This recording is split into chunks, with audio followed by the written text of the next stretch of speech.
per hari ini kita masih percaya Pak Prabowo. Kita berdoa dia sehat 5 tahun ini. Karena kalau dia nggak sehat, susah kita jatuh ke tangan yang nggak jelas. Hah? Lu ketawa lo. Tapi kan ijazahnya asli. Kata Thomas Lembong keluar dari mulutnya ketika ke KPK itu, dia bilang, saya nggak usah nyebut siapa orang itu. Orang itu jahat, Pak Saud. Sama dengan kalimat Sudirman Said. Orang itu jahat, Pak Saud. Kalau hanya disebut orang hanya pergantian pemain, ya nasib Prabowo akan sama dengan nasib presiden sebelumnya. Nah sekarang itu anak buahnya Bobby udah disiapin nggak pulaunya? Yang ada ikan hiu itu. Oh dia korupsinya di era Prabowo loh. Iya. Kita tagih Pak Prabowo, Pak, Bapak janji loh Pak.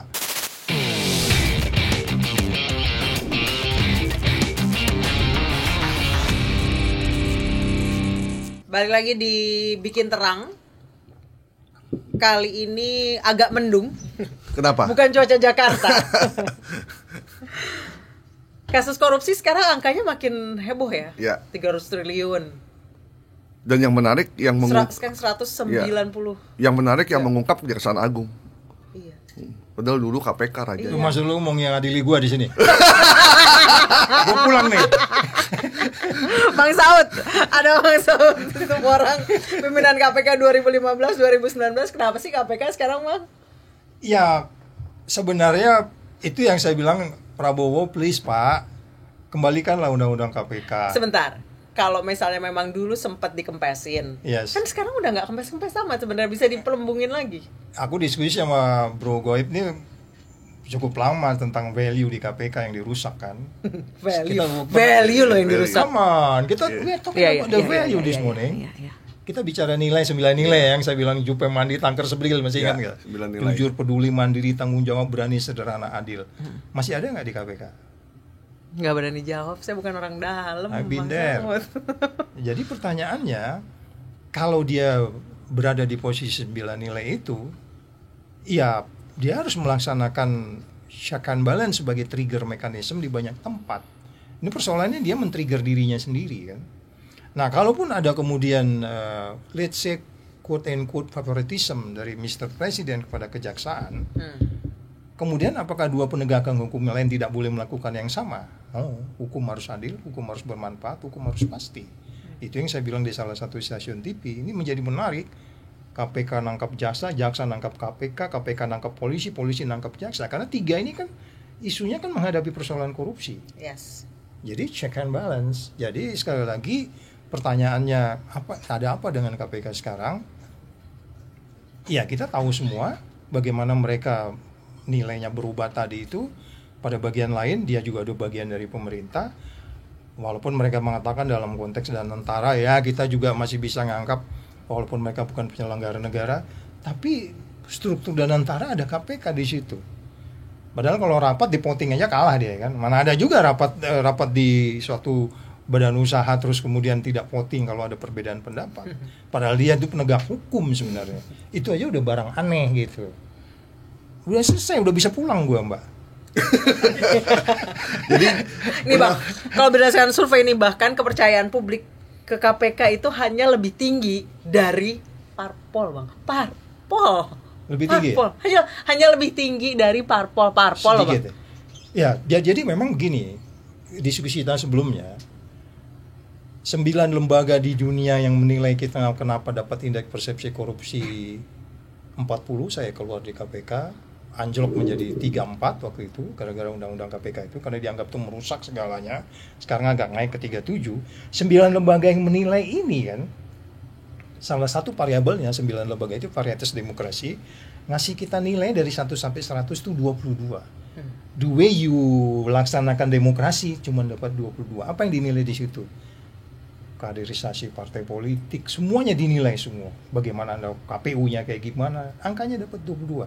Rusaknya di politik itu, orang selama ini tidak mengaitkan bahwa politik itu sangat terkait dengan yang disebut sebagai pemberantasan korupsi. Oke, varietas demokrasi itu muncul belakangan memang. Pertamanya itu kan ada Economic Intelligence Unit, World Justice Project, terus kemudian World Economic Forum, semua itu kan memberi nilai masing-masing. Orang mulai mikir, oh iya ternyata biang keroknya itu sebenarnya, kalau kita bicara bagaimana money politics, ya kan, itu sangat kuat. Jadi sekali lagi, kalau memang kita mau katakan kenapa sebenarnya ini bisa terjadi sebelum kita beresin politiknya, ya ini akan begini terus. Makanya saya eager kalau memang ada partai politik baru yang membawa nuansa baru sebenarnya daripada partai politik yang udah ada sekarang. Itu Mereka udah contaminated sebenarnya. indeks persepsi kita mulai turun sejak 2014 ya. Sebenarnya dia naik. Ketika saya masuk di KPK itu kan sekitar 36. OTT itu dinaikin itu orang percaya semua, kemudian nggak ada berisik-berisik cicak buaya segala macam itu, orang percaya semua dengan segala macam strategi, walaupun kita lah dalam kaitan kasus Novel juga ada dinilai pimpinan terlalu lemah di situ ya, sehingga kemudian kaitan buku merah juga begitu terlalu lemah, tapi whatever tuh indeks persepsi korupsi naik, karena yang menilai kan bukan kita, orang luar. Iya. Walaupun itu persepsi loh Mbak, persepsi itu masih banyak adjustment yang namanya Iya. persepsi, tapi itu naik sampai kemudian anjlok ketika undang-undang itu dibuat. Karena memang di situ dia menjadi tidak independen, bagian dari pemerintah, ya kan. Kalau dulu dia masih bisa di challenge, masih bagian tidak bagian pemerintah aja masih ada pengancaman, ya kan. Nanti bisa diskusi pengancaman disuruh hentikan itu kan. Jadi sekali lagi bagaimana sebenarnya, saya selalu pakai kata sebenarnya yang paling baik itu sebenarnya pemberantasan korupsi itu harus sustain regenerasi dia. Dari generasi angkatan pertama, angkatan kedua, angkatan ketiga, angkatan keempat, saya angkatan keempat. Itu kan value 9 nilai tadi itu naik gitu. Terus gitu. Saya berulang-ulang harus ngasih contoh, salah ngomong di TV saya diadilin dan seterusnya. Itu yang tidak terjadi sekarang ini. Gitu. Bang Saud, tadi Bang Saud bilang sejak bagian jadi pemerintah dia jadi agak sulit bergerak. Tapi bukannya dulu juga bisa dipanggil-panggil ya, diancem-ancem. Iya. Bukan diancem-ancem, sorry. Ada faktanya Stop. pokoknya. Jangan lanjut gitu. Ya, itu kasus Itu intervensi sudah terjadi sejak dulu, bahkan sebelum bagian dari pemerintah. Yes, itulah yang saya bilang, kembali lagi, dia independen aja dibegitukan, Mbak. Apalagi dia Kasus tidak apa Bang yang independen. dibegitukan, Bang? Ya, dia suruh ngobrol sama Pak Agus ini. Pak Agus bener nggak Pak? Suaranya berapa desibel ketika itu bentak? Bentak kan beda dong, ya dong. Siapa yang bentak? Hentikan. Beda kan? Aduh, hentikan. Berapa desibel begitu? Itu bisa Pakai mic, diukur pakai itu. mic. Pakai mic. Itu berarti kasus IKTP ya? Ya, kayak kasus DP waktu itu kan disebutkan bahwa Jokowi memanggil siapa Agus Raharjo pergi sendirian, which is itu juga saya bilang itulah Bapak pergi sendirian sih, gitu. Yang dipanggilnya sendiri. Gitu. Nggak ajak-ajak sih. Iya, nggak ngajak-ngajak gitu. Kalau dimarahin, tapi mungkin bisa dibayangkan, panggil Pak Agus aja, panggil Saud capek gue pusing. Jadi waktu itu KPK menetapkan Setia Novanto sebagai tersangka. Yap. Sudah diumumin ya? Ya. Setelah Pokoknya yang jelas sudah putusan, kalau menurut cerita Pak Agus kronologisnya, waktu itu sudah diputuskan tersangka, jadi nggak mungkin dihentikan. Ya. Berarti ini berurutan sama kejadian yang benjol segede bapau itu. Urutannya, urutannya. sekuensinya, itu Sekuensinya gitu, itu kan. ya, Bukan itu yang urutan. papa minta saham, itu beda lagi. Oh beda lagi, saya belum di KPK waktu itu. Tapi itu juga menjadi suatu gambaran sebenarnya, karena gini, agak naif juga gua sebagai orang yang pernah 30 tahun di dunia gelap, gua masuk untuk medan perang, gua pelajari dulu medan perangnya, bener nggak? Iya dong, naif banget gua kan, gua pelajarin dulu medan perangnya, bagaimana cicak buaya 1-2, bagaimana menentukan pimpinan, terus bagaimana mereka bisa katakanlah bargaining dengan situasi yang sangat sulit itu, terlebih sumber daya alam, terlebih yang menjadi menarik perhatian saya karena orang fisika, saya belajar BOD COD ya kan, itu saya di sumber daya alam itu menjadi perhatian saya. Waktu itu angkatan ketiga itu ada program yang penyelamatan sumber daya alam, itu menarik. Di situ amburadul di era Jokowi ya, segala macam justifikasi yang disebut sebagai hilirisasi segala macam, itu justifikasi aja. Jadi saya mempelajari medan perangnya dulu. Oh begini ya, oh begini, oh ya oke, gue daftar masuk kan begitu. Walaupun lu juga curiga nih, ngapain Intel masuk ke Iya. Lu curiga pasti Iya, kan? pasti. Nah, ternyata dia Titipan tahu. siapa ini? Nah, ini ternyata belakangan dia sadar kita punya barang beda sama toko sebelah kan. Ya kan? Bener nggak? Lu ngaku kan bro? Iya. Ngaku. Jadi maksud saya gini loh.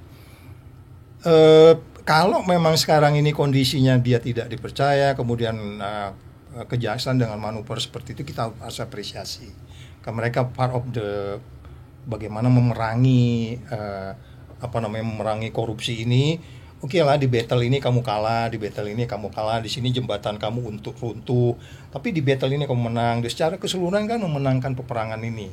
Yang menurut saya buat Prabowo akan menjadi sulit kalau dia hanya bicara di battle-battle ini. Gue menang di sini, jaksa nuntut-nuntut. Tapi di battle lain kamu kamu kalah dalam peperangan. Jadi saya nggak terlalu tertarik untuk melihat di battle-battle yang dibuat oleh kejaksaan ini nangkap Battle dibuat loh. iya kan Dibuat. iya kan saya mau ada More di situ ya kan ya terus kemudian yang lain-lain dan seterusnya jadi harus melihatnya komprehensifnya gitu. Bang, karena abang tadi udah nyinggung nama More ya, ini kan abang kan udah mengurus soal ini Petral dan segala macam mafia itu sejak 2015. 15. Ya. Oh, sebelumnya belum. Belum, aku nggak ini. Tapi kayaknya namanya itu familiar sejak nama More tadi. Aku dengar tahun familiar 90-an. Betul itu. Tapi saya pribadi More ini mulai eye-catching di 2014. di saya. Enggak. Iya, 2014. Kok tahu Mbak ya? Tahu, Pak. Rumah yang di Jakarta Timur itu. Kalau saya kenalnya itu waktu mendengar itu waktu saya ikut Lemhanas. Di Lemhanas itu kan banyak orang berbagai macam latar belakang kan. Bang itu More bang yang main. Siapa tuh More? More katanya menyebut lah itu nama itu. Gitu. Gasoline Godfather. Nah, kembali lagi bahwa tadi pertanyaannya adalah kan abang udah pernah dengar nama itu dan kabarnya muncul dalam audit di Petral pada saat itu. Kordamenta. Nah, Kordamenta dari Australia. Nah, namanya 2015 kabarnya ya, ada, tapi tidak tersentuh. Tapi kali ini tiba-tiba kita malam-malam dikagetkan breaking news tersangka. Nama dia ada sebagai tersangka. Ya, jadi kalau kita membaca laporan yang Kordamenta itu, saya pertama mengatakan gini. Ya kalau laporan gini mah BPK juga bisa mereksanya. BPK juga bisa. Iya ngapain juga kita manggil kan itu dari Australia kan mahal kan itu. Karena memang itu lebih kepada forensik ya. Tapi sebenarnya BPK juga bisa forensik gitu. Uang $1 juga dia bisa amatin kok kemana masuk keluar perginya. BPK paham di situ dan dia secara undang-undang legitimate untuk melakukan itu. Tetapi kenapa itu nggak dilakukan sekian tahun mulai dari Republik ini berdiri? Ya kalau saya menguat seorang pendapat itu berpikir kan Pertamina ini kan mulai dari berdiri sampai hari ini per hari ini tanggal berapa ini Mbak? 16 Juli 2025 itu kan semuanya terkait-kaitnya sama istana selalu disebutnya kan selalu kaitannya begitu itu yang menyimpulkan kepada kita ya barang-barang kecil mana yang berani melawan istana gitu sehingga orang bilang ya oke, ini hanya pengganti pemain. Jadi di laporan Kordamenta itu kebetulan saya tadi nyebut sama Mas Purkon ya aku sebut ya bahwa yang gua gambar detail kasus di KPK selama 4 tahun di KPK itu pertama IKTP itu gua gambar detail-detailnya sampai gua paham tuh murakabi itu apa gitu. Yang berikutnya kedua gua gambar detail adalah Kordamenta ini laporan Kordamenta. Ada 2 nama yang abang jabat ya? Iya, ada 2 nama yang sudah muncul di situ sebenarnya menurut saya. More. Ya, satunya dia. Satunya lagi ada yang udah masuk tersangka di jilid pertama kemarin. Yang ada nama juga. Yang oplosan BBM yang iya, yang jilid pertama kan ada berapa orang tuh. Nama dia udah masuk yang di situ. Ya, Bang? Di situ nama itu udah ada. Di Kordamenta laporan tuh disebut-sebut. Yang menurut saya adalah ya Kordamenta itu juga kan waktu itu saya anggap dia kesulitan juga untuk menggambarkan siapa sebenarnya bagi kalau saya penyidik siapa nih yang harus gue pidanaan dari laporan lo tuh. Karena itu laporan itu perlu ditindaklanjuti. Ada namanya email apa gitu ya, email nanti ketik aja laporan itu. Email apa bagian pemasaran apa yang kemudian siapa yang ngatur-ngatur harga. Informasi ini dibocorkan dulu sehingga orang bisa dapat duan proyek. Karena harga kan Pertamina itu harus bikin referensi harga kan. Harga itu dibocorin dulu sehingga seorang bisa dapat dulu. Itu semua ada disebut-sebut di situ. Itu namanya semuanya ada. Ada di situ. Selain yang 2 nama itu, nama-nama lainnya semua ada nama-nama lain. Tetapi yang betul-betul terkait sekarang hari ini 2 nama selain More itu. Jadi maksud saya yang anaknya? Enggak, anak belum ada waktu itu. Belum ada, orang lain. Jadi maksud saya gini loh. Dari yang kita sebut sebagai bagaimana dari awal berdiri sampai hari ini Pertamina ini sangat carut marut. yang korupsinya as a simple kita pergi ke pompa bensin nuang gerak gitu lo dapat setiap literan gitu ya, segampang itu ya, karena memang dari awal dia tidak didesain untuk kemudian bagaimana uang besar dengan mudah diatur ini dengan manajemen yang bebas konflik kepentingannya gitu. Semua orang punya kepentingan di situ. Situasi itu dibuat supaya kita punya kepentingan di sana. Mulai dari transportasinya, menentukan lifting, ya kan? Jadi orang kan menjadi liftingnya suruh naikin lagi. Nanti lifting itu juga akan bicara namanya cost recovery lagi kan gitu ya. Ruwetnya banyak. Belum impornya. Iya, walaupun sebenarnya itu sederhana gitu. Tapi itu dibuat menjadi ruwet karena dari awal itu tidak dibuat sederhana sebenarnya. Padahal bisnis minyak itu jujur aja orang bisa kaya ya Bang ya. Oh iya dong. Hari ini aja kita mau kesini udah ngeluarin minyak berapa? Iya kan? Mungkin orang bisa puasa loh. Tapi ada nggak orang bisa puasa di rumah aja? Kagak kan? Artinya lu harus keluar lu beli bensin kan? Iya. Orang saya dulu punya tetangga agen minyak tanah bisa haji berkali-kali. Ya. Agen minyak tanah doang gitu. Itu yang saya maksudkan adalah yang saya cerita tadi bagaimana sebenarnya membuat Pertamina ini menjadi simple untuk kemudian bisa diaudit dan dipertanggungjawabkan. Itu yang salah satu stasiun TV kemarin saya bilang, gue tantang lo 10 bulan ini bisa nggak IPO? Dengan IPO itu kita bisa melihat Pertamina secara terbuka. Tetapi ketika IPO dilakukan, pasti banyak orang akan kehilangan ikan di situ. Pasti banyak orang nggak setuju. Karena itu akan ada banyak keteraturan kan. Nah, ini yang menurut saya, kalau kita katakan pengalaman dari bagaimana Telkom, kemudian bagian dia double listing ada di Indonesia, ada di New York ya. Nah, itu kan membuat dia pelan-pelan berdiri, menata tata kelola yang baik, bisnis yang katakanlah kompetitif, yang mengikuti etik bisnis. Orang di luar sana kan udah bicara etik bisnis. Makanya saya bingung perusahaan minyak besar mana yang belum gue publik di luar sana. Nah, tapi ini kan dibuat seperti ini supaya kemudian ya ganti pemainnya gampang gitu. Kan kalau udah listing kan lu ganti pemain nggak bisa sembarangan kan? Iya dong. Tapi Bang Saud tadi dalam minyak itu kan pasti ada shipping, lifting, nyewa tangki dan lain-lain. Transportasinya lah pokoknya. Iya. Infrastrukturnya lah. Yes. Selain si minyak itu. Ada yang bilang memang si kontraktornya itu tendernya ala-ala.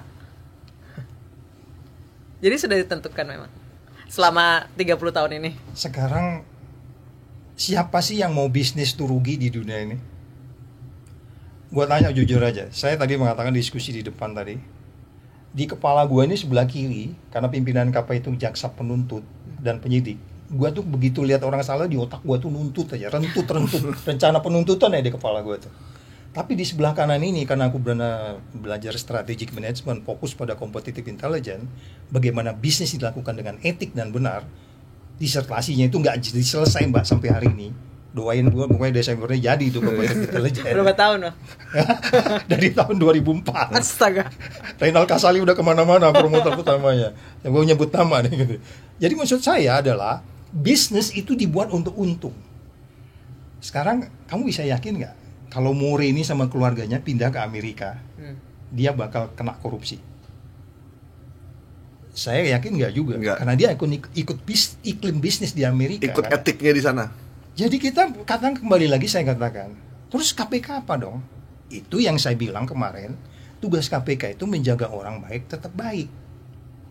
Sudirman Said, Thomas Lembong, siapa itu? Direktur Pertamina itu, Masa Damanik. Ya kan? Yang umurnya hanya setahun di Pertamina. Ya.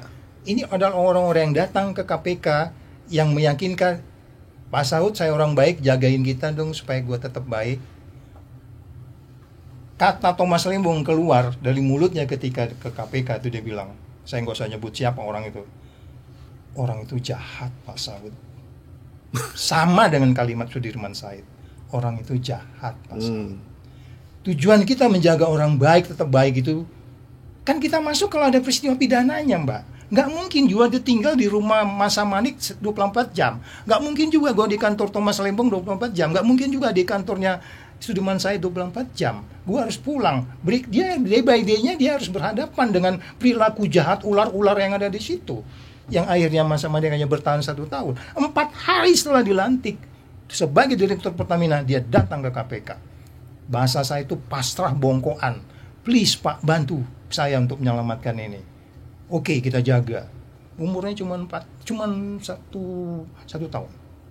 Jadi apa yang bisa kita simpulkan dari cerita itu? Bahwa bisnis ini memang bisnis lemak nian kalau orang Melayu bilang. Ya kan? Lemak nian kalau orang Melayu. Dan bagaimana kita bisa menjaga ini? Itu yang saya khawatir.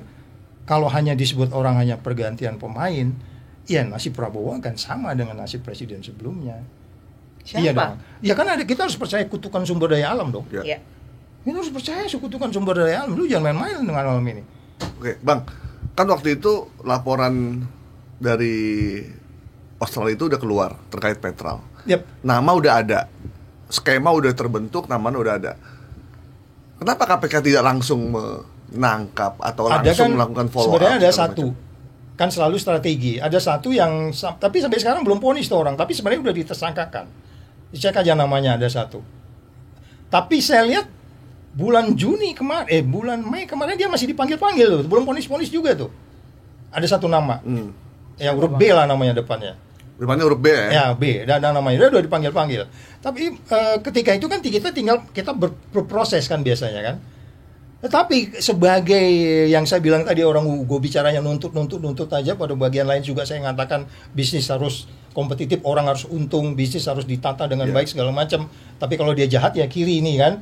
Kalau dia bisnis baik ya sebelah kanan. Kita menjaga orang baik sebagaimana masa Manik datang ke KPK, kita jaga dia gitu. Tapi kemudian kan sebelah kirinya ini banyak orang jahat gitu.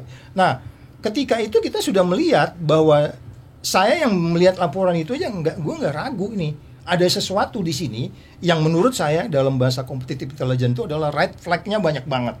Bendera merahnya banyak banget. Ya kan? Bendera merah ini yang kemudian kan harus kita jabarin, kita dalemin untuk kemudian ditindaklanjutin. Yang menurut saya bendera merah itu poin-poinnya masih ada, yang itu kalau nggak diselesaikan dengan sustainable, hanya kemudian kelihatan ada orang ngambilin ikan di kolam saya, kolamnya dibiarin kayak begitu, nanti begitu ada orang gua tabokin lagi besok, tapi nggak menjaga kolam ini untuk tetap bersih, ikannya sehat, itu nggak dilakukan seperti itu. Ya kita hanya mengatakan, oh iya ini supaya kelihatan populis aja, ya kan? Sehingga bagaimana ini, saya kemarin dalam satu TV itu bilang sama Iksan Nursi, saya bilang, Mas ini kita pegang ya, omongan kita malam ini bahwa ini pengganti pemain. Iya, ini ganti pemain, dia bilang gitu. So what? Jadi penangkapan ini cuma menurut Abang cuma ganti pemain aja? Saya sependapat dengan Iksan. Dari awal memang begitu, kan udah terbukti. Dipindahkannya Petral, dibubarin, dipindah jadi ASC di Jakarta, orangnya ikut. Terus kemudian perilakunya berubah. Ya. Yang namanya oplosan, ya. Dan kemudian pada bagian lain cara kita membandingkan beberapa pompa bensin merek berbeda itu aja, jangankan cara nuangnya, cara senyumnya orangnya aja beda. Lu benar nggak? Iya. Cara itu gambaran dari apa itu di situ? How can you divine that you are competitive compare than your opponent gitu ya komposisi Anda lah gitu. Gini aja deh Bang, cara menghargai pelanggan setianya aja beda.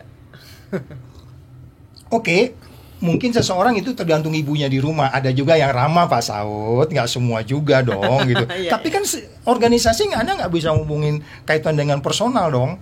Karena memang dia dididik sama guru agamanya beda, dia ramah, sopan, walaupun dia dibentak-bentak, ya kan, tidak ada katakanlah penghargaan.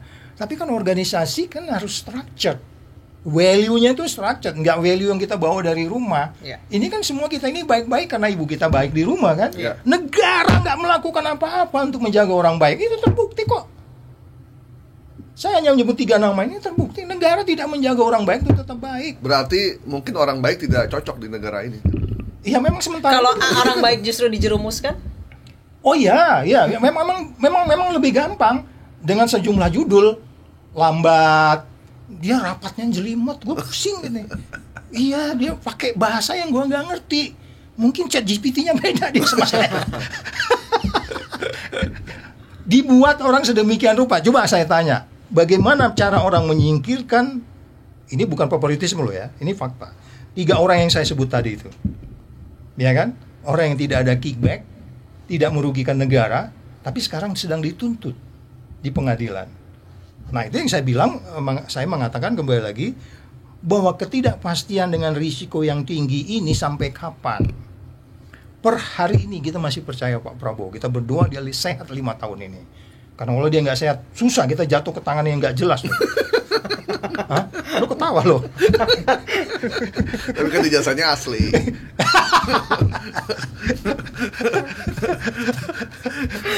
Aduh. Tapi gue waktu kelamar kerja ada minimal IPK sih. Oke, lanjut. Iya. Makanya saya nggak mau jadi dirut jadi direksi bang, bahaya. Kenapa? Apalagi dirut Pertamina. Oh iya.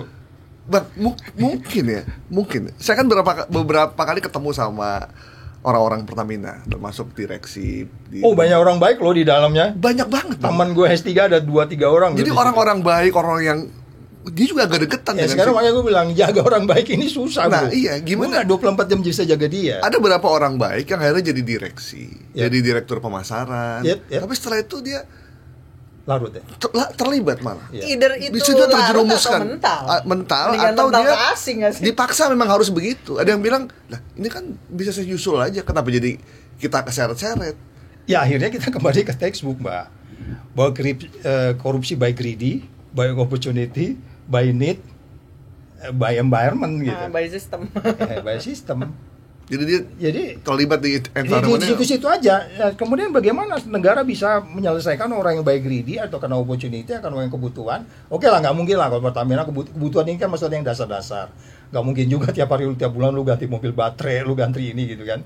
Tapi by need ini kan maksudnya itu adalah yang basic tuh ya asuransi apa segala macam. Itu kan mereka udah melebihi, udah lebih dari cukup. Makanya kemarin kan gajian salah satu judulnya yang rombongan pertama itu kan disebut gaji MM-an, tapi ini kan itu yang disorot orang kan begitu kan. Nah, lagi-lagi ya udah ketidakadilannya dibandingkan dengan umpamanya orang kita belum bicara orang di BUMN yang lain loh. Sebenarnya sama-sama di BUMN, kenapa beda gajinya? Ayo, sama-sama BUMN nih, pasti beda kalau Iya, BUMN. beda labanya. Ya, kenapa? Ya itu dia bang, bisnis minyak tuh jujur aja kaya. Ya. Jadi artinya bahwa kenapa ini berbeda aja itu perlakuan kita untuk kemudian sehingga kemudian opportunity setiap orang untuk melakukan sesuatu itu jadi berbeda. Karena memang dari awal kita sudah memang tidak meletakkan lu pokoknya pegawai negeri di BUMN, mau lu di perkebunan yang katanya lu mungkin bisa nyuri-nyuri sawit, atau kemudian di Pertamina kamu bisa buka-buka keran dikit-dikit, atau kemudian kalau kamu punya di Telkom kamu bisa main-main di pulsa atau segala macam, atau di bis Damri. ya iya kan. Maksud saya gini loh, bagaimana kita bisa membuat itu sehingga meyakinkan itu yang saya maksudkan tadi adalah kepastian, sehingga korupsi yang memungkinkan karena 4 hal tadi itu bisa kita selesaikan, ya kan.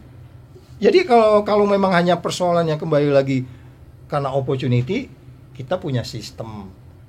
Seruat apapun namanya supply chain di Pertamina itu semua ada alat bantunya. Kalau katakanlah kita mau bikin satu harga di Jakarta sama dengan di Papua, itu kan yang agak bikin Mas Manik agak ruwet ketika itu harga di Jakarta harus sama dengan harga di Papua. Tapi itu bisa diselesaikan.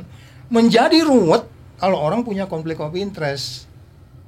Menjadi ruwet ketika kemudian mengurus perusahaan itu seperti ngurus perusahaan milik pribadi. Menjadi ruwet ketika shippingnya harus pakai kapal dari perusahaan ini ya, itu jadi ruwet ya bang ya. Apalagi kalau umpamanya itu tidak dilakukan dengan tender yang benar, penawaran yang benar kan, sehingga yang saya katakan kembali lagi, salah satu World Competitiveness Index itu bagaimana kita menata persaingan di Indonesia itu termasuk indikator bahwa lu memang korup sebenarnya.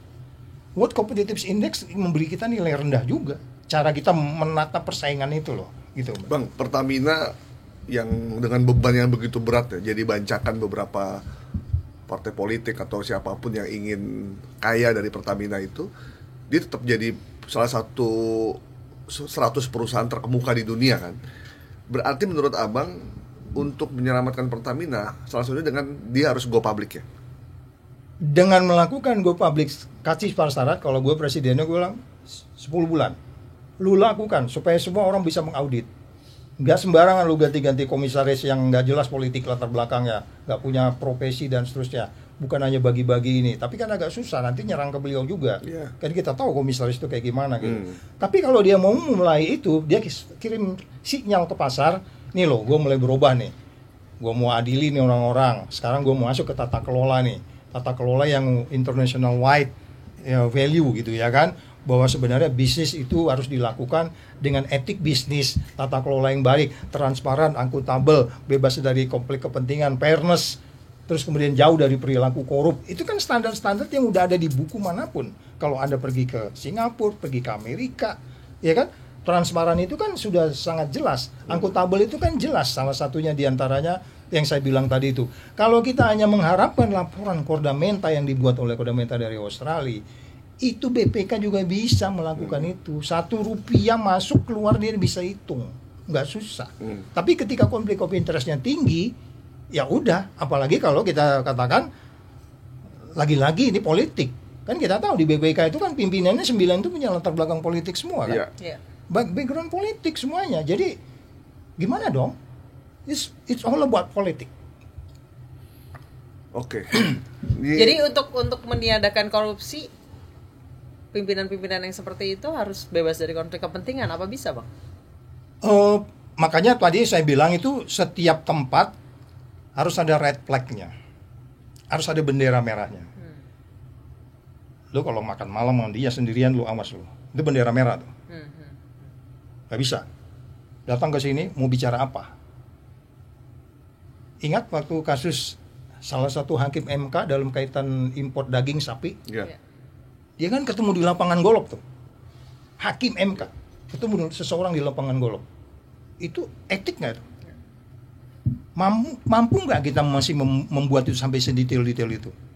Selama Anda belum masuk menjabarkan red flag dalam kompetitif intelligence itu disebutnya bendera merah ini Anda pegang, begitu Anda nggak akan bisa. Emang ketemu mereka belum tentu juga ketemu tiap hari.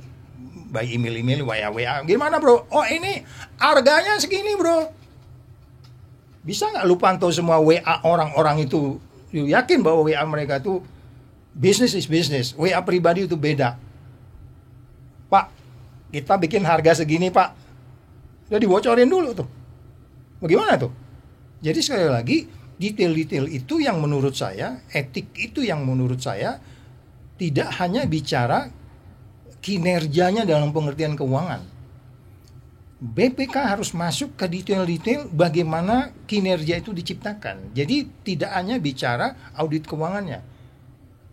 Hanya bicara oh ya kita untung, harga bensin kita bisa tata, pokoknya lebaran semua bener lah, supply chain-nya jalan gitu.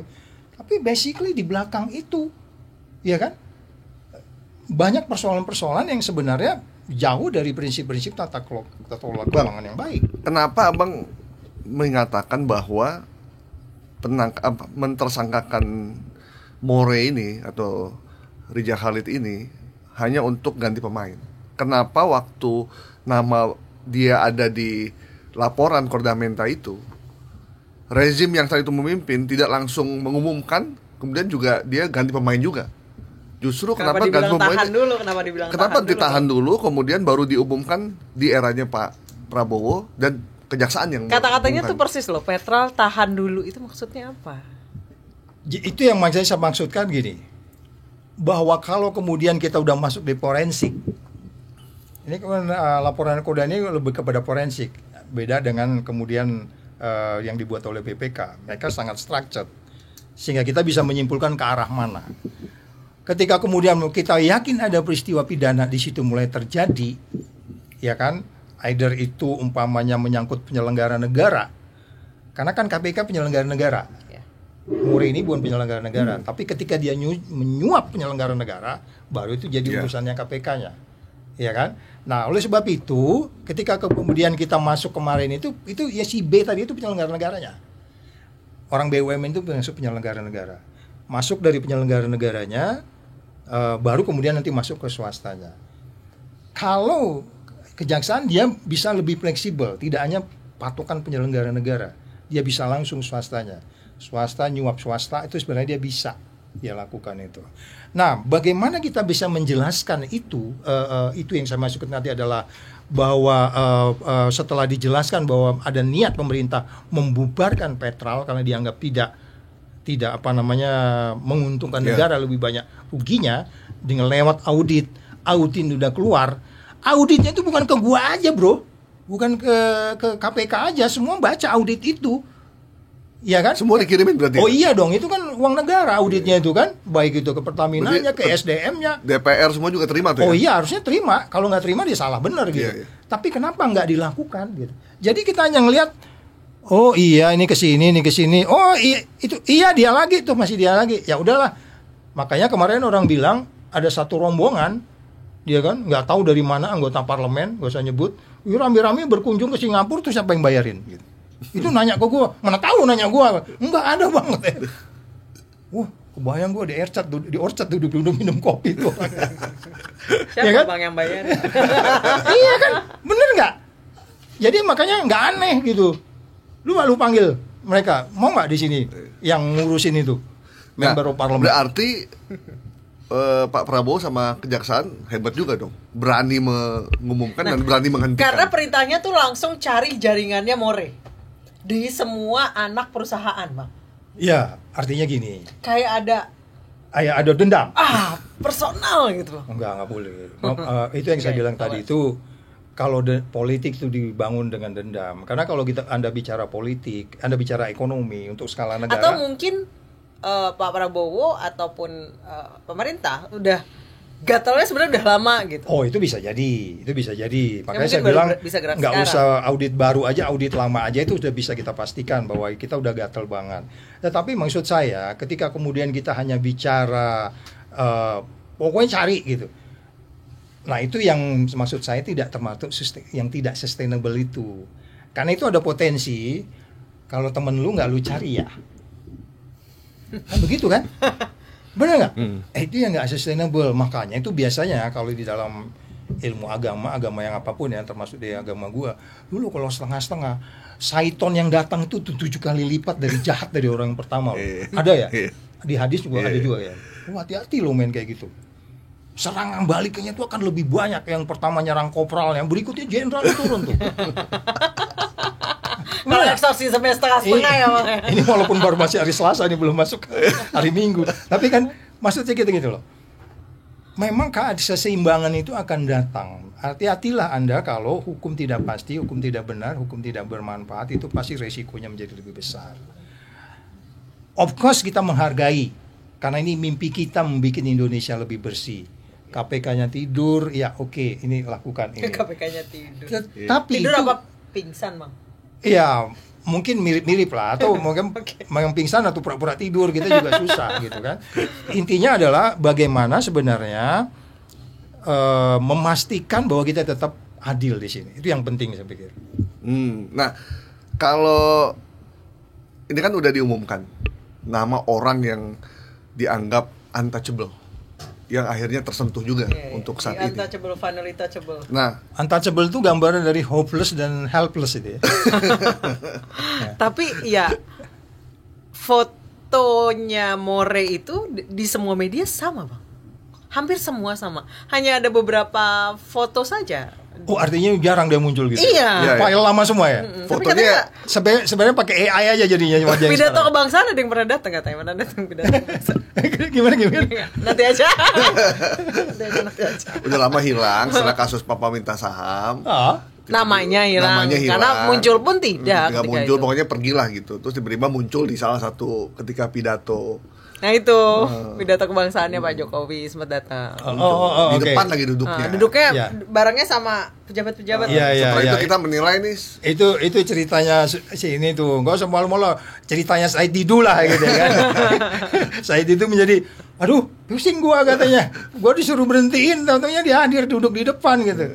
Terus di kepala Said itu, oh iya kereta kencana siapa yang bayar ya gitu kali gitu ya. Gitu berarti oh berarti udah salaman nih sama rejim pada saat itu. Ya udah, akhirnya orang udah lupa lagi, terus ya udah bisnis as usual lagi seperti itu biasa. yang kita nggak mau kan. Kita mau Prabowo dengan asumsi 5 tahun ini benar-benar mimpi pertumbuhan ekonomi 8%, indeks persepsi korupsinya harus 67, 334 sekarang. Karena itu sangat relate sekali antara pertumbuhan ekonomi dengan pemberantasan korupsi. Kita bisa debat berapa hari tentang itu. Buktinya hari ini kita bicara korupsi kan. Ekonomi cara persaingan tidak sehat. Tidak memberi kesempatan yang sama kepada orang lain. Iya dong. Anak gua juga yang alumni mana juga pingin bersaing juga gitu kan. Gua saya katakan ini kita gitu kan, ya dikasih kesempatan yang sama gitu. Nah oleh sebab itu, nah kalau kita katakan bahwa kenapa definisi pergantian pemain itu menjadi pembicaraan, ya ini memang udah patternnya ini udah sejak awal Republik ini berdiri. Ingat nggak pada tahun 80-an ada seorang di Pertamina yang menyimpan uang di Singapura yang istrinya yang kemudian dicari-cari. Ya.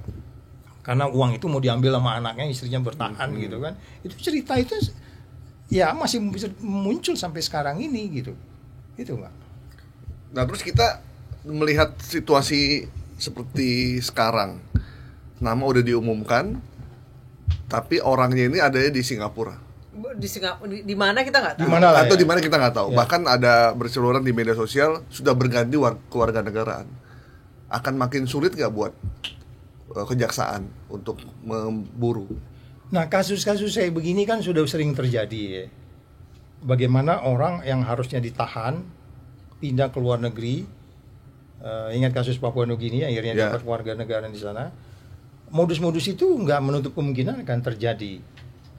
Itu yang saya bilang selalu, kalau ada orang dari Afrika nggak jelas tuh bawa uang 500 triliun. Kurasa gue lari-lari juga ngurusin KTP ini. KTP-nya gue bikin nggak bisa Pak Saud, ini pakai iktp. Kagak, gue pergi ke Pramuka jadi. Gue bikin itu. Gue bikin di Pramuka. Gue kasih KTP-nya sama dia. Kemana-mana gue jaga. Wih, mukanya aja beda. Enggak, ini orang Papua ini enak aja lu. Dia sesat di Afrika, dia mau balik lagi. 500 triliun dia bawa nih.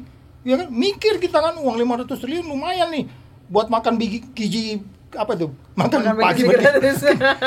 Jadi itu bisa terjadi di tempat lain.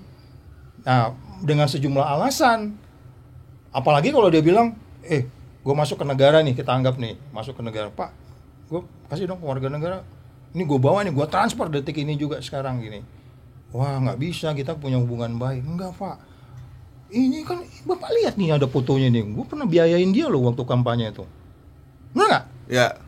Oh iya, politik nih. Iya, karena gue nggak biayain dia lagi katanya gitu. Kan bisa jadi kayak gitu kan. Dengan sejumlah pembenaran. Itu yang saya bilang, sustainability-nya pemberantasan korupsi itu kan dilihat oleh rakyat. Oh kayak gitu ya. Oh, begitu cara ngatasinya ya. Cara mengganti pemainnya itu, ini pemain yang cadangannya bener-bener exercise gak sih? Tapi kalau pemain barunya ternyata bener ya nggak apa-apa, Bang. Oh iya, itu harapan kita. Itu doa kita malah Mbak. Ini berdoa nih hari ini pemain barunya itu adalah orang-orang yang sekelas Ronaldo, yang push up-nya lebih banyak, sit up-nya lebih banyak, gitu kan? Larinya lebih cepat gitu ya kan. Bukan karena kemudian ya udah celinga, ijazahnya palsu, kan susah kita kayak gitu. Jadi Bang, kalau dia ternyata udah punya kewarganegaraan atau punya permanent resident, sulit buat kita untuk memburu yang bersangkutan. Paling tidak menjadi ya itu kan bagaimanapun kan kalau kita bicara konvensi Geneva, setiap negara melindungi warga negaranya dong. Iya dong, malah jadi aneh kalau kecuali kalau dia oposisi di negara itu lu ambil aja kata gitu kan. Iya kan? Itu yang menurut saya itu sangat natural, sangat basic sekali setiap negara melindungi warga negaranya. Contoh yang paling gampang, salah satu iktp yang kemudian sudah kita ada perjanjian aja dengan Singapura, agak susah kadang kita mengembalikan iktp yang masih tinggal di Singapura sekarang, yang katanya udah ditahan juga kan. Itu aja susah. Udah jelas itu dia sudah ada kaitannya, sudah ditersangkakan, tinggal ditransfer sebenarnya. Itu aja agak lebih susah karena memang setiap orang, setiap negara ya akan meyakinkan, welcome to my country, dia bagus di sini, kita lindungi kamu.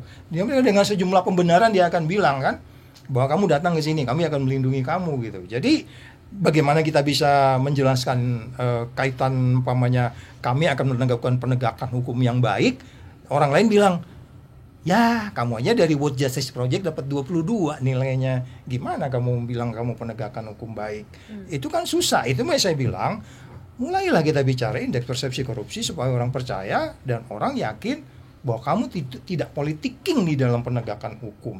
Nggak ngelihat siapa itu, kamu tutup matanya. Dewi keadilan itu segala macam itu. Itu yang teori-teori seperti itu jangan dianggap itu hanya ya udahlah Pak Saud.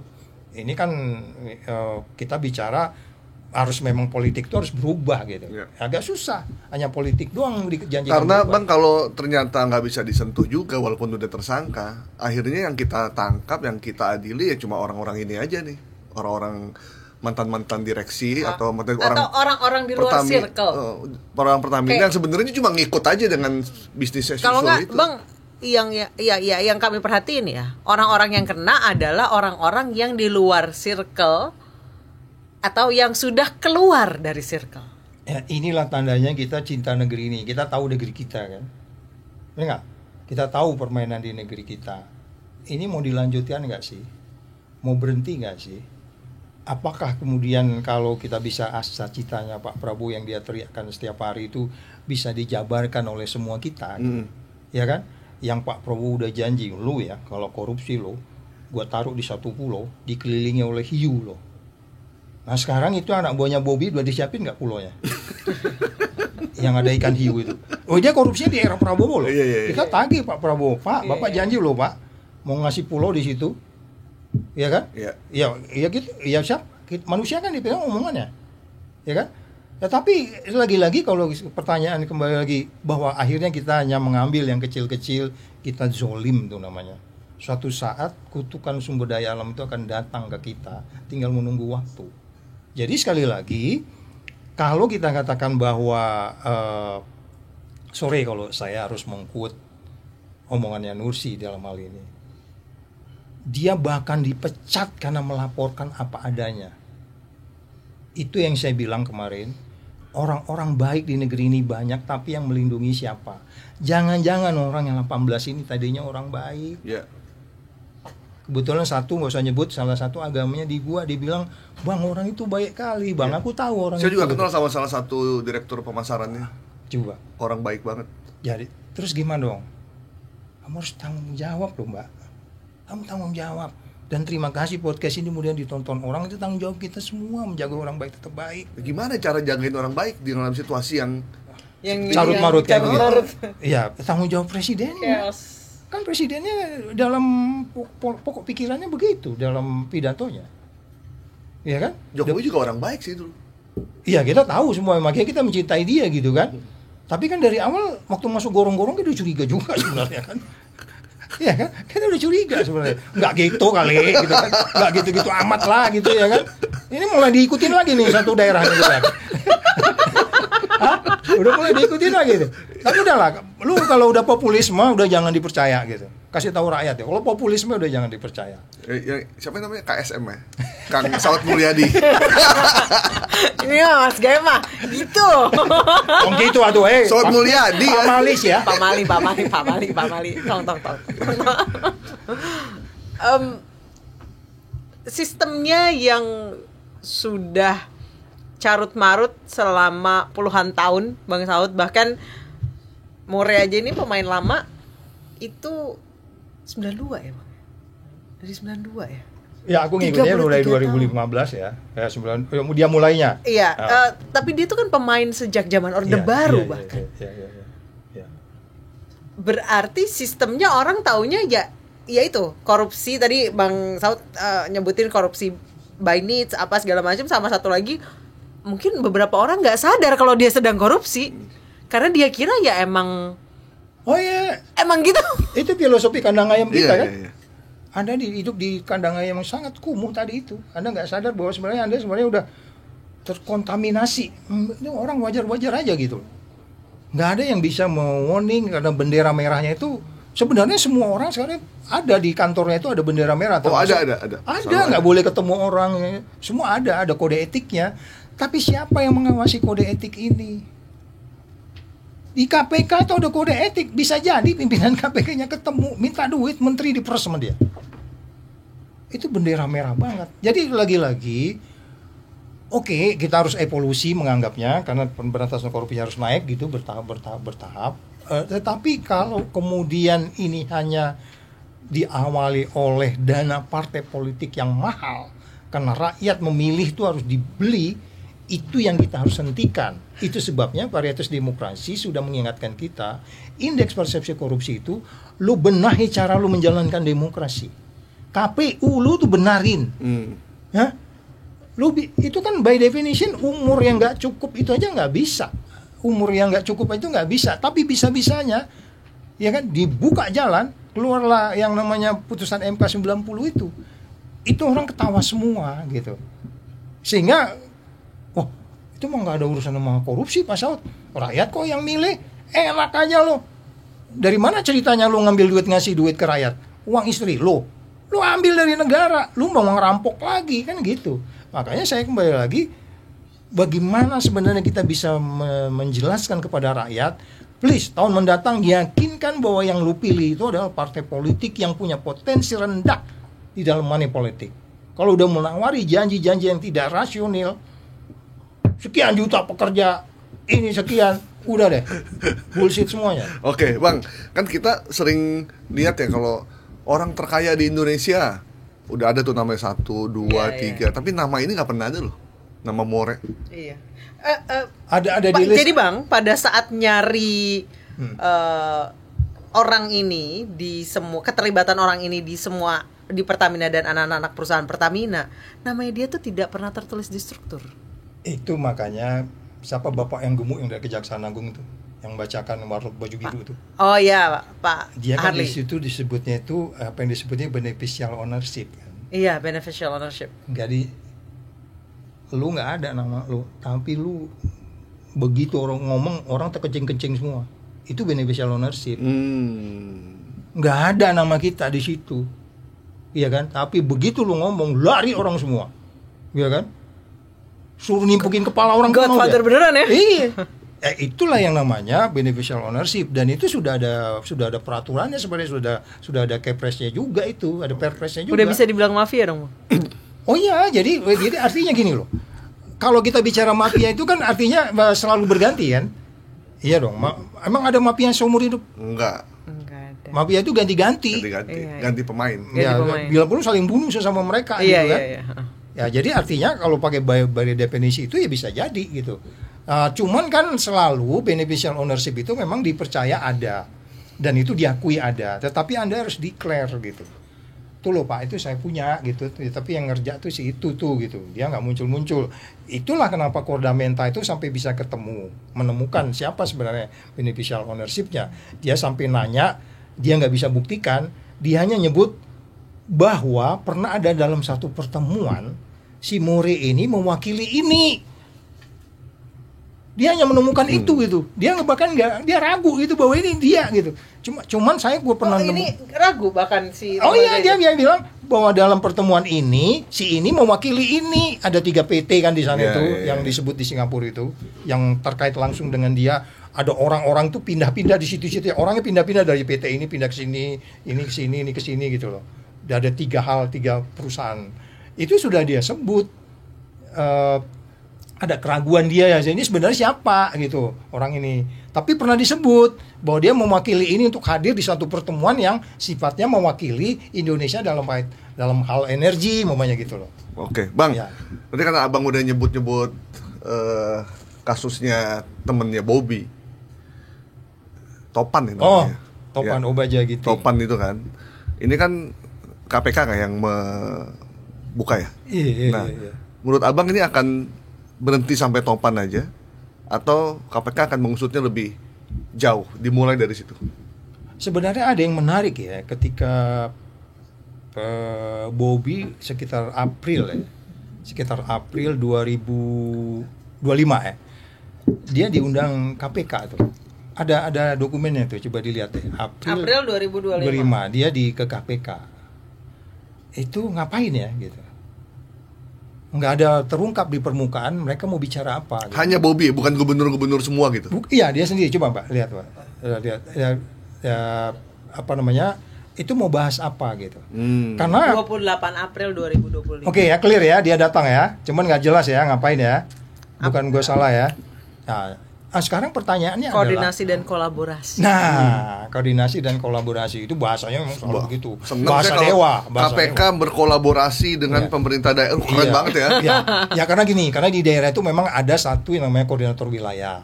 Koordinator wilayah KPK itu ada bicara pencegahan. Tapi setelah cross check ke sana juga enggak seperti waktu kami dulu lakukan.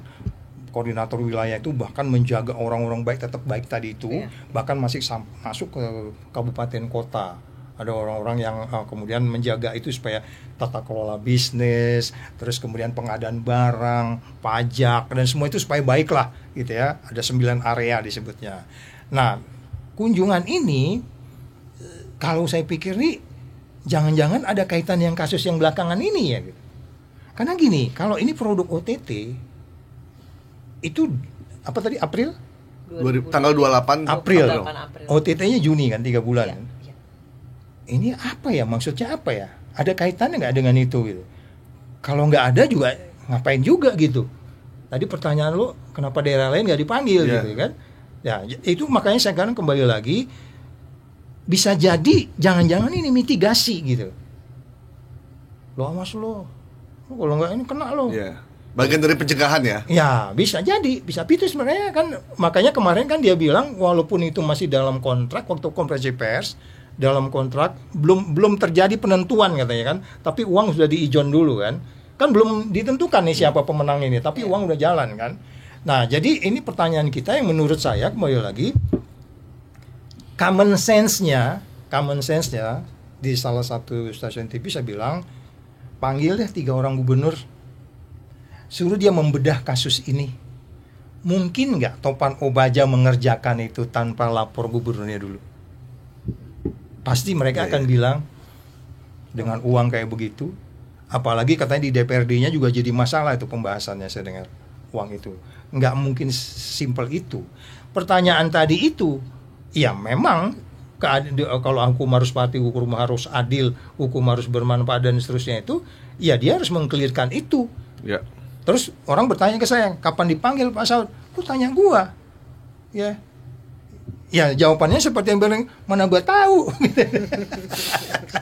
Jangan tanya gua. Kok saya katanya gitu kan. Nah, maksudnya ya itu didalemin dong. Tetapi jangan-jangan juga Topan udah ngomong di dalam. Kalau nggak ngomong ya susah juga, nggak mungkin dong. Iya. Pasti udah ngomong. Makanya saya bilang kasih tuh ngomong Topan sekali-sekali doorstop sambil keluar, siapa tahu dia ngomong juga gitu. Kalau nggak ngomong tuh hak dia juga. Iya. Dan kalaupun umpamanya nggak menyebut siapapun, penyidik nggak perlu bantah membantah.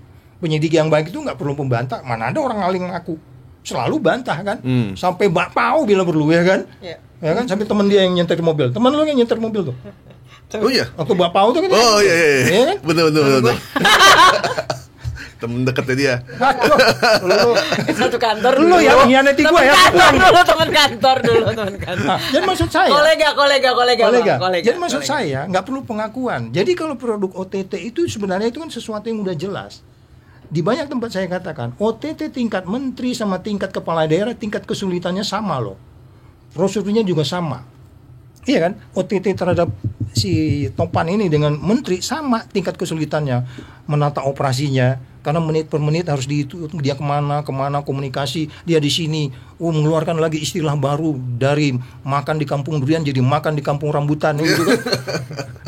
Itu kan bahasa-bahasa itu kan butuh waktu tuh menerjemahkannya, apalagi nih gitu ya. Oh lihat lagi, oh ya kampung rambutan tuh bener, sebenarnya mereka sepakat dengan ini tingkat kesulitannya sama. Jadi artinya jangan lu anggap OTT di Medan ini ya gitu aja. Enggak dong, nggak bisa. Bang, nggak sebenarnya ketika KPK menyadap Topan misalkan ya, kan berarti kan komunikasi Topan ke kiri, ke anak buahnya atau ke atas ini ada semua dong. KPK bisa lihat dong semua. bisa. Ya.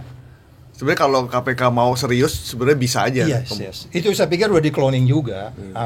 Apa namanya itu WA-nya udah di cloning lah. Kalaupun dia udah mulai hapus, mereka punya teknik untuk membuka kembali yang udah dihapus itu, kecuali umpamanya HP-nya udah beda gitu ya, diganti sama sekali gitu. paling nanti mereka hanya bisa lihat sell locationnya, dari minta ke Telkomsel pokoknya pada tanggal ini di mana, ini kok selalu bertempat di keadaan yang sama, tanggal sekian lu berada di sel yang sama, ngapain lu di sana, ada nomor ini juga. Nggak ada Pak, itu HP saya dibawa maju dan saya yang bener aja orang kamu pegang.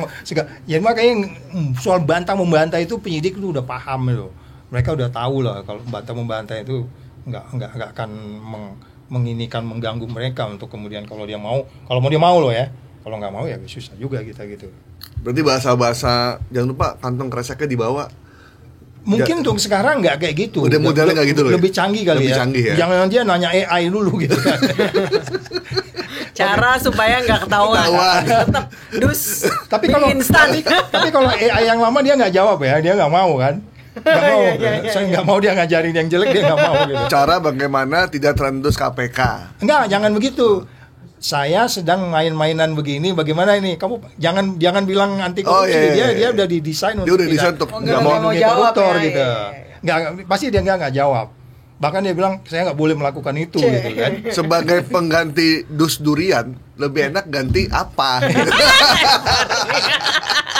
Oh iya, bikin aja tali rapiah. Paling common itu dus mie instan. Dus mie instan. Paling gampang, warung sebelah ada. Iya, betul. Iya. Oke.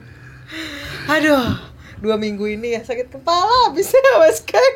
Nah, kalau kita kira-kira berarti menurut Bang Saud kasus Topan ini akan berlanjut ke atas atau akan berhenti hanya di Topan Gini ya, aja? Bang Saud, tolong jawabnya 2. Secara seharusnya. Lu ngetes kejujuran gua nih. Nggak, ini tolong jawabnya 2. Secara seharusnya atau secara lazimnya, lumrahnya. Lumrahnya Sesuai dengan kondisi perpolitikan Indonesia. Nggak mungkin dia mutuskan sendiri, itu pastilah. Sangat common sense, itu uang besar untuk skala daerah. Iya kan, 200 segala itu kan. Dan kemudian red flag-nya itu, bendera merahnya kan, dia satu off-road yang katanya naik mobil bersamaan, yang pemenang itu ada di depan, ngapain juga gitu. Jadi itu sangat telanjang banget. Enggak, saya harus ngarahin. Ya ngarahin, kenapa dia yang lu bawa, kenapa yang lain? Lihat siapa yang melakukan penawaran segala macam. Jadi menurut saya kalau memang kita mau menindaklanjutin ini tanpa juga kita praduga bersalah, itu sebenarnya haknya penyidik. Kalau enggak, karena orang selalu kadang salah tafsir ya mengenai praduga tidak bersalah. Ya kita karena menduga dia salah makanya kita panggil gitu loh. Yang nggak boleh kan ketika kita membawa ke depan pengadilan, kemudian orang itu tidak dibebaskan oleh hakim walaupun dia sebenarnya tidak salah gitu. Nah oleh sebab itu case ini kalau kita memang mau kembali lagi yang dimaksudkan oleh Pak Prabowo bahwa dia memberi janji kepada kita saat ini harus sudah menyiapkan satu pulau bahkan, ya kan? Persoalannya kembali lagi kan banyak orang di daerah ini nggak paham perintah Pak Prabowo kan. Kalau dia paham perintah presidennya, bahkan dia nggak akan pergi naik off-road sama-sama. Kepala dinas, kau aja aku hanya lihat lubang-lubang apa ini kau ini kan? Dia bilang gitu aja kan. Ngapain aku lihat lubang-lubang ini, banyak surat yang harus kutandatangani di situ. Mengenai apalah gitu. Hanya untuk lubang-lubang ini.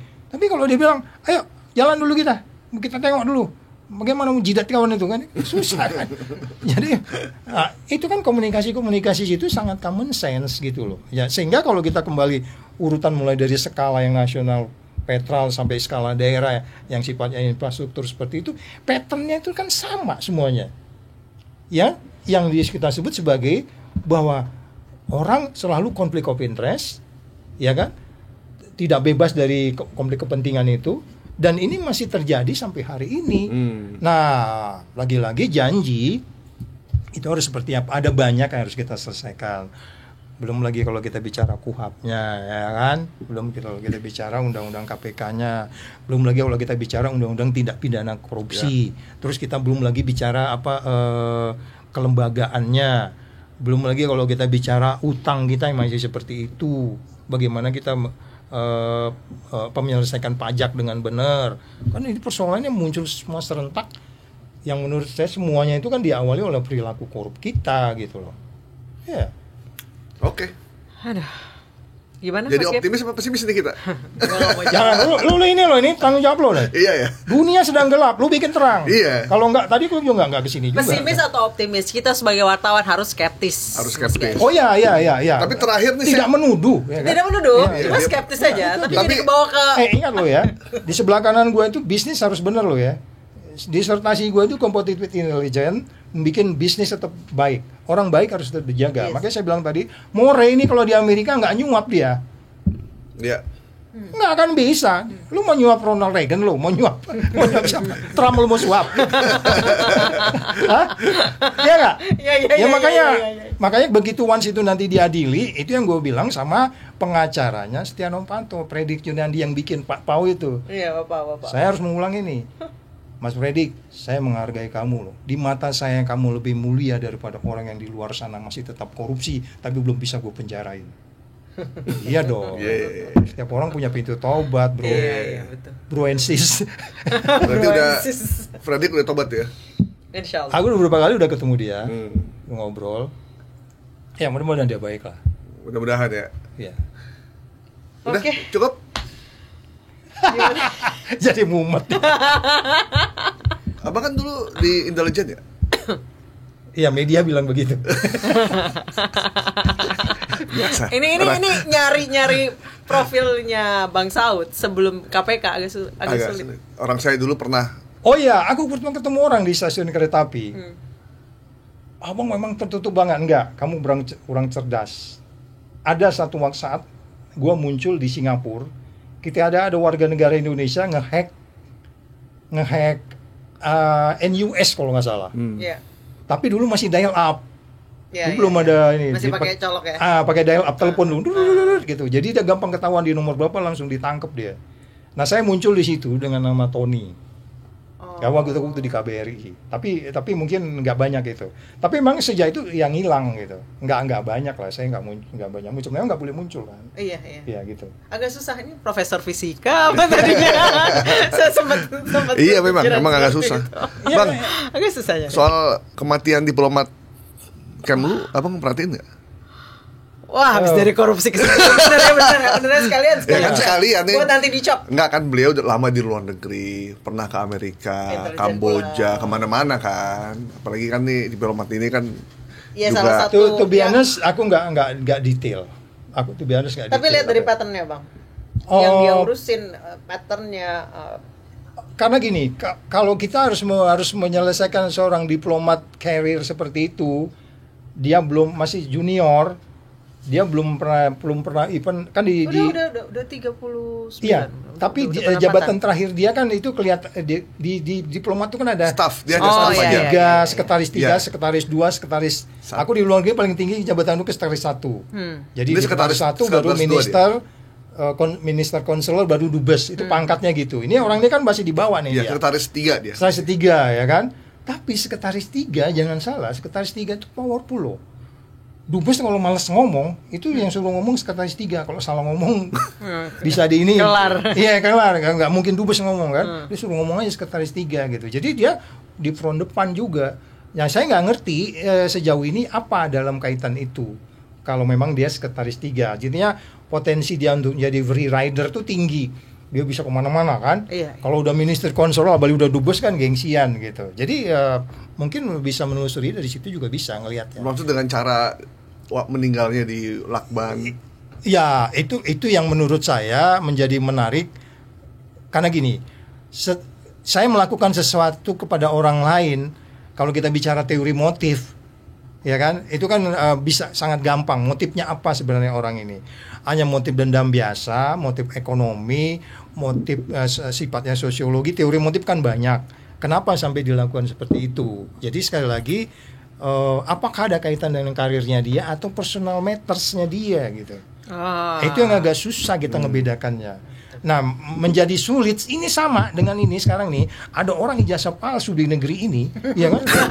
Lantas, ini serius loh, ini serius. Ada orang ijazah palsu, terus kemudian karena aku di PCK itu belajar analog to digital. Disertasi saya, paper sarjana muda saya bicara analog to digital. Bagaimana analog to digital, bagaimana ijazah yang kemudian hanya kertas selembar itu, kita yakinkan itu pasti bahwa itu tidak palsu, bisa digunakan dengan digitalnya Resmond dan siapa tuh? Rosurio itu memang salah satunya adalah ya as simple bagaimana kamu melakukan transaksi dengan face recognition langsung kamu bisa bayar Wikipedia bagaimana Tokopedia kan? Itu kan wajah kamu di situ. Orang yang selalu bikin transaksi itu bahkan dia nggak percaya bahwa yang namanya analog bisa diperiksa dengan digital. Nah sekarang itu makanya selalu kalau kita hidup di dunia ini yang saya bilang tadi itu ada prinsip KISS. Keep it simple, stupid. Iya. Bikin gampang aja, bikin istilah Betawi, bikin gampang aja PA gitu. Ya. Keep it simple, stupid. Jangan pakai teori-teori. Katakan ada teori, ada orang pengen merusak kamu karena isu sarjana ini, isu palsu tadi ini. Ada ini skenario besar. Begitu Anda selunjukkan skripsi Anda selesai kan, hancur semua kan. Iya. Benar nggak? Iya. So keep it simple, stupid. Iya. Jadi saya katakan kembali lagi kita banyak cara berpikir kita yang udah salah sekarang ini. Kita nggak bisa mengatakan bahwa filosofi berpikir yang benar itu ya memang ya perlu edukasi, memang pendidikan, filosofi, belajar, membaca. Itu akan menjadi hilang ketika konflik of interest kita ada di dalam. Sampai ada orang bilang nggak bisa Pak, teknologi digital Anda nggak boleh pakai itu. Anda pakai raba-raba aja gini gitu. Sementara Ibu Tipa udah bilang ada di situ security printing, ada benang, ada kertas, ada tinta, ada emboss, ya kan? Ya. Terus apa dong? So tunjukin aja, udah selesai gitu loh. Jadi sekali lagi, case yang disebutnya keep it simple stupid itu berdasar dari teori yang mereka bagaimana ruwetnya pesawat U-2 untuk bisa jadi simple dipakai oleh pesawat tempur kan. Pilot tuh dengan gampang bisa pencet ini nembak ini, pencet ini tembak ini, pencet ini. Buat aja sederhana, jangan dibuat ruwet gitu loh. Itu aja, Bro. Ya. Tunjukin aja ijazahnya ya. Iya, itu aja sederhana. Oke, terima kasih Bang Saud atas sharingnya hari ini. Pusing gak Mas Gip? Enggak. Enggak aman ya? Enggak, aman. Orang bikin terang. Kita harus jangan. Seperti jidat saya terang. Mantul. Oke, terima kasih sekali lagi. Oke, thank you Bang Saud. Saya yang terima kasih. Thank you Saya yang semua. terima kasih. Sampai ketemu Sampai minggu depan. ketemu minggu depan. Thank you Bang Saud. Bye. Thank you. Makasih Bang. Yep.